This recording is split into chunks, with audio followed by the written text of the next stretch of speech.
उसका पति देव मर जाता है, शरीर छोड़ जाता है।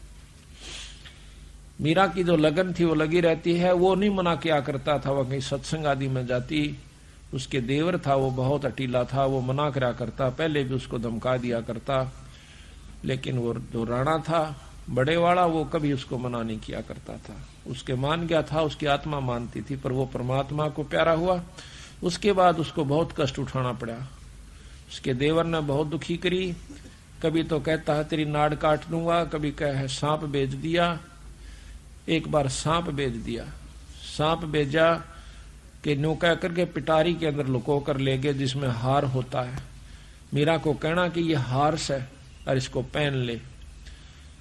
जब खोलती है तो 9 लखा हार बन जाता है। नौकरों ने आके बताया राणा को कि महाराज वो तो हार बन गया। नो जाके देखा है तो उसके अंदर हार लिखा हुआ, और बहुत उसको महसूस हुई राणा को भाई कोई शक्ति जरूर से। पर अहंकार कसूता हो, लोक लाज बहुत ज्यादा बुरी होती है। उसके मन में न्यू था कि हमारी बहू ठाकरों की, और कितना हो जावा दुनिया तान्य मारा से, या हमने सहन नहीं होती। मीराबाई ने बोली चाहे मेरा सिर कट जा, पर मैं सत्संग में जानता नहीं मना रह सकती। हम तो थोड़ी सी आंट को मान करके भी सत्संग से विमुख हो जाते हैं ना हम, लेकिन थोड़ा सा हिम्मत करनी पड़ेगी। किसी युग में कर लियो या करे सदेगी, करे सरेगा, चाहे इस जन्म में कर लियो, चाहे फिर कभी जन्म और कोई भक्ति का सूत बैठ जा तो फिर कर लियो। करना पड़ेगी हिम्मत, जैसे मीराबाई ने करी। मारा तो यह समझ में आई, जब मीराबाई एक लड़की होकर और संग्रह समाज से कर सकती है तो क्या हम नहीं कर सकते? और क्या आज की लड़कियां नहीं कर सकती? वो लड़की कोई 4 हाथ थे उसका, बस बात समझ में आए की है। समझ में आ जाओ सारा कुछ कर सकता। पर कबीर साहब का मार्ग और आसान है, वो तो घर में रह के समझ में आ सकती है, बाहर छोड़कर जान की भी आवश्यकता नहीं है, पर इतनी लगन लगानी पड़ेगी। कहते हैं कृष्ण भगवान जब वो नाचा करते उसके ब्रह प्रेम में, तो खुद प्रकट हो जाया करते थे, वहां पर उसके साथ नाचा करते थे। फिर उसको मारने के लिए, खुद मारने की खातिर जहर भेज दिया काले सांप का। कहते हैं उसी समय पता लग गया मीरा को, और तलवार लेकर खड़ा हो गया राणा के, इसको पी लिए नहीं तो तेरी नाड़ काट दूंगा। मीराबाई ने सोची मरना तो सही, पर परमात्मा के नाम पर क्यों ना मरूं। लेकर उस जहर के प्याले को और उस भगवान कृष्ण की मूर्ति शालिग्राम का ऊपर घेर कर उसके चरणा पर नीचे दूसरा प्याला डाल लिया और कह लिया कि ले परमात्मा अब तू जाने, तेरा काम जाना है। महाराज कहते हैं मीराबाई को मारन चाले जहर का प्याला प्यारे, और पीवत ही अमृत हो ला गया, हो गया शरद ही यारे। यानी अमृत कैसा हो गया वो जहर। तो इस प्रकार ईश्वर जो शक्ति है, जिस इष्ट में जितनी शक्ति है उतनी मदद वो अवश्य करता है। अब आप किसी हौलदार या थानेदार का सहारा ले लीजिए, वो भी मदद आपकी कर देगा, पर जितनी कर सकता है उतनी कर देगा, आगे उसके बस की बात नहीं। इसी प्रकार ये 3 लोग के परमात्मा कोई छोटी शक्ति नहीं है। जिस प्रकार डिप्टी कमिश्नर बहुत बड़ी पावर हो जाए, परंतु सीएम और पीएम प्राइम मिनिस्टर के सामने बहुत छोटी कायम आ जाता है। यही हमारा बंदी छोड़ के कहने का तात्पर्य है।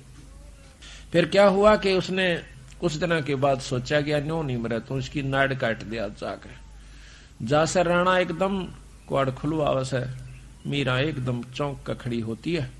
जो ही वो दरवाजा खोलती है, खोलते ही एकदम काला सांप इतना मोटा और 2-4 फुट ऊंचा खड़ा हो जाता है सामने दरवाजे के। मां राणा के चुतड़ जाकर लागे, भयभीत होकर भाग जाता है। तेग कीता गई वो कीता गया, छोड़ कर आ गया। उसके बाद उसने सोचा कि या तो भाई कुछ अजर शक्ति है, पर इसके लिए क्यों बहस करी। तो मीराबाई वहां से, क्योंकि उसने सत्संग सुना एक दिन सतगुरु कबीर साहब का, सतगुरु महाराज की अनुसार उसके संत सत्संग कर रहे थे, उन्होंने जाकर सुना। वो सत्संग तो वह पहला भी सुना करती थी, परंतु ये सत्संग सुने पाछा उसकी आत्मा में चेष्टा हुई, नो कहे परमात्मा तो और इस कृष्ण से भी ऊपर है। तो उन संतों ने कहा कि ये तो बहुत छोटी इकाई के परमात्मा है भगवान कृष्ण तो, और ये आपको इतनी मदद दे रहे हैं, और इनसे ऊपर जो परम शक्ति है उससे मेल हो जा मीरा, ये जन्म मरण की बीमारी को काट सकते हैं। कृष्ण जी आगे बस कि आपके जन्म मरण खत्म करना नहीं है। वो कहने लगी जी मुझे यह समझ में आई नहीं संतो मेरे बात ये समझ में नहीं आती, क्योंकि आज तक मैंने तो कहीं सुना नहीं। क्या उन्होंने कहा कि बहन तने वो सत्संग ना सुना था, बताई ऐसा सत्संग आपको मिला नहीं था तो आप कृष्ण जी से पूछ लियो। आप तो कहती हो कि मेरे सामने साक्षात दर्शन देते हैं, उनसे प्रश्न करके देखियो, वो संत हैं, वो भगवान हैं, वो झूठ नहीं बोलेंगे।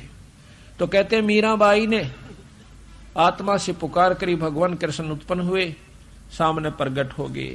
कहने लगे बोल बे के चावस कि महाराज मैंने आज सत्संग में सुना से कि आपसे ऊपर एक शक्ति निरंजन है, निरंजन से ऊपर ब्रह्म है, पार ब्रह्म है, और पार ब्रह्म से ऊपर पूर्ण ब्रह्म परमात्मा, जो अनंत करोड़ ब्रह्मांड का भगवान बताया संतों ने।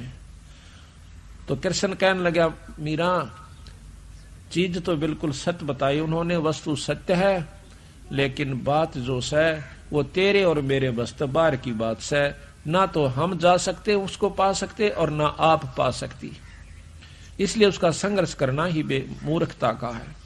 वो कहने लगी जी उन संतों ने जिन्होंने ये बताई है तो वो कहते हैं कि हमारे गुरु जी के पास वो शक्ति भी है कि हमें यहाँ से जन्म मरण के छुटकारा करवा देंगे एक सार नाम द्वारा।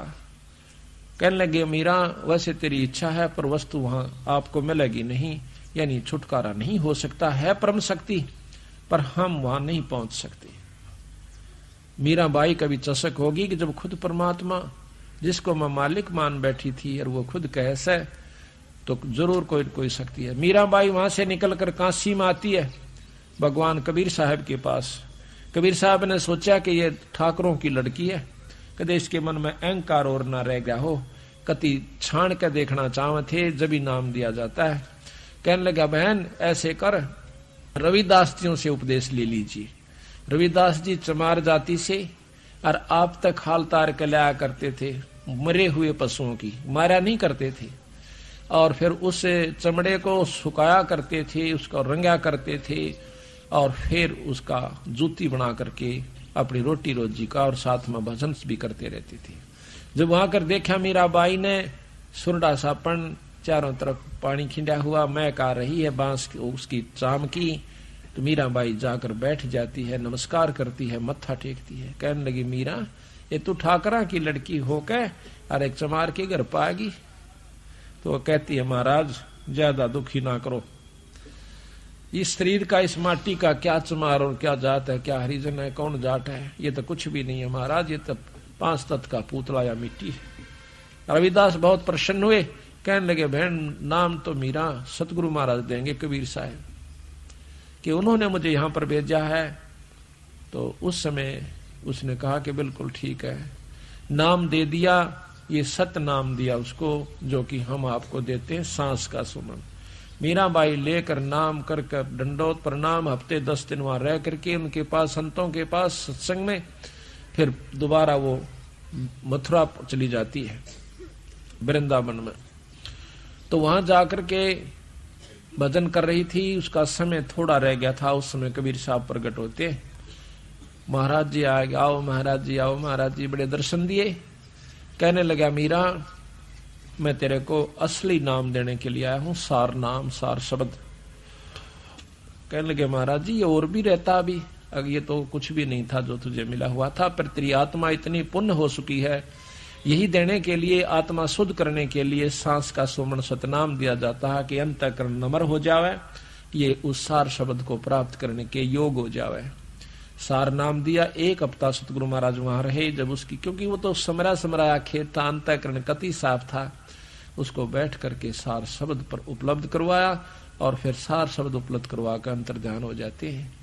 हफ्ते के बाद मीरा लौला करके उस परमात्मा सतपुरुष के शब्द गा रही थी। पहले तो कृष्ण के गाया करती थी, फिर उस पूर्ण ब्रह्म परमात्मा में वही कसक और वही लौ लगाई। महाराज जी कहते हैं मीरा हाथ सुतार था पद गावे लौला, और पत्थर की थी प्रतिमा उसमें गई समा। तो इस प्रकार सत्संग से ही ज्ञान होता है, पूर्ण ब्रह्म परमात्मा के नाम से, सार नाम से, सार शब्द से जीव यहां से छुटकारा पा सकता है। तो इस प्रकार हमने सत्संग में आना होगा और सत्संग की महिमा को समझना होगा। आपने सुना कि मीराबाई पहले ओम नाम पर आश्रित थी और सत्संग में गई तो जाने से ज्ञान हुआ कि पूर्ण ब्रह्म परमात्मा क्या चीज है अब मीराबाई की तरह हमने आश्रित होना चाहिए पड़ेगा।